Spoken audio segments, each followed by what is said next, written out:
La cuvée Futchen, elle prend son histoire dans l'histoire de la Champagne. Avant les années 50, tous les champagnes, enfin tous les vins de Champagne étaient conservés en fût. C'était le seul contenant qu'on connaissait.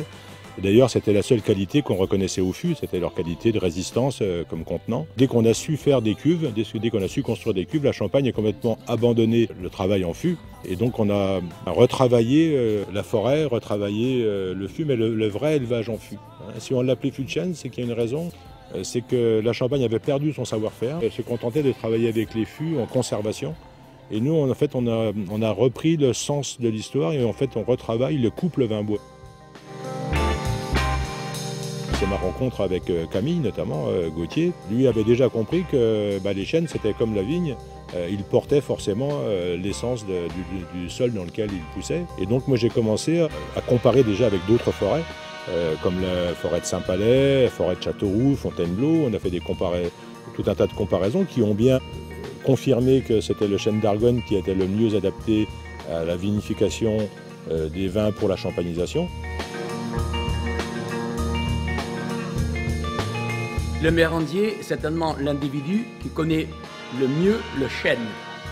Pourquoi? Parce qu'il va aller le choisir en forêt. Après, il va le travailler, il va l'ouvrir, il va connaître tous ses défauts, il va connaître aussi ses arômes, ses qualités.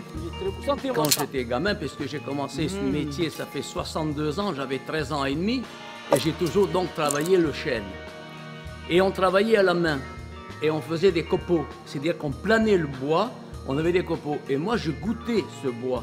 Et je me rendais compte qu'en fonction de mes déplacements et des provenances des forêts, des bois, les goûts, les arômes n'étaient pas le même. Lorsque vous arrivez à faire des collaborations entre le mérandier, le tonnelier et le vigneron, vous ne pouvez avoir que des résultats impeccables. Parce que lorsqu'on vend un fût, on vend du rêve. La particularité du terroir d'Ailly, c'est qu'on a très peu de terre, c'est 10 à 20 cm de terre sur les coteaux et 200 mètres de craie franche. À se poser plein sud, donc très chaud, les raisins rôtissent carrément dessus, mais en même temps, juste en bas, la rivière qui coule et quand même toujours un courant d'air frais, et on a toujours ce côté très chaud et très frais dans les vins. C'est très sensuel cette butte d'Ailly, c'est extrêmement... il y a une petite peau toute laiteuse, toute fine, c'est tout frais, alors qu'on est sur des pinots noirs très puissants.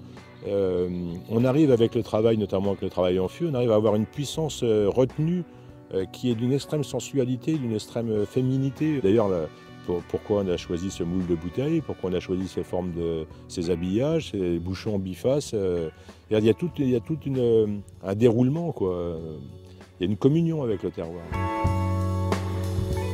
Tous les 2 ans, on organise la dégustation des vins clairs.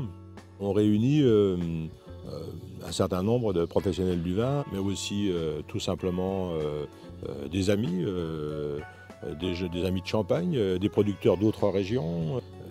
Énormément de gens qui ont un avis à donner, que ce soit un avis éclairé ou que ce soit un avis personnel. À ce stade-là, quand on est en vin clair, c'est très compliqué parce que en Champagne, les vins de base sont des vins très ténus. Avant la seconde fermentation, ce sont des vins très ténus, très discrets. Et donc, pour arriver à rentrer dedans, il faut vraiment partager quelque chose, quoi. Et c'est ça qui est important. On réunit tous ces invités sur la base du partage. Et puisqu'on partage quelque chose, forcément, on écoute, on a à apprendre aussi.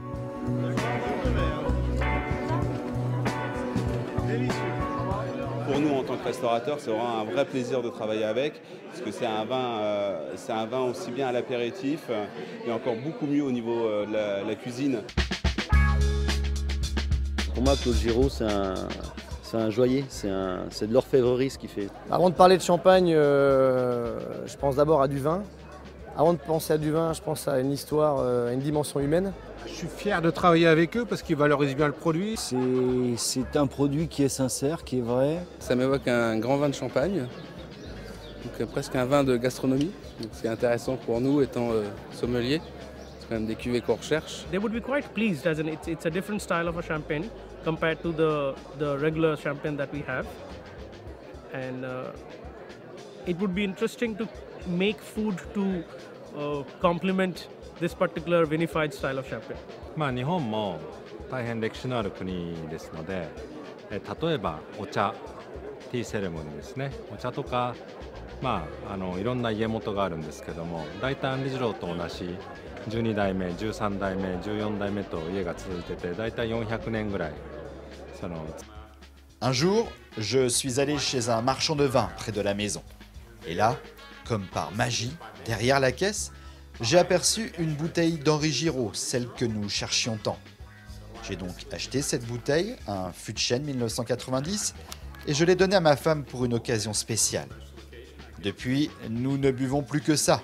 Je dois d'ailleurs être celui qui a dans sa cave le plus de bouteilles Henri Giraud à Atlanta, et peut-être même aux États-Unis. Certainement que la cuvée fût de chêne est aussi à l'image de...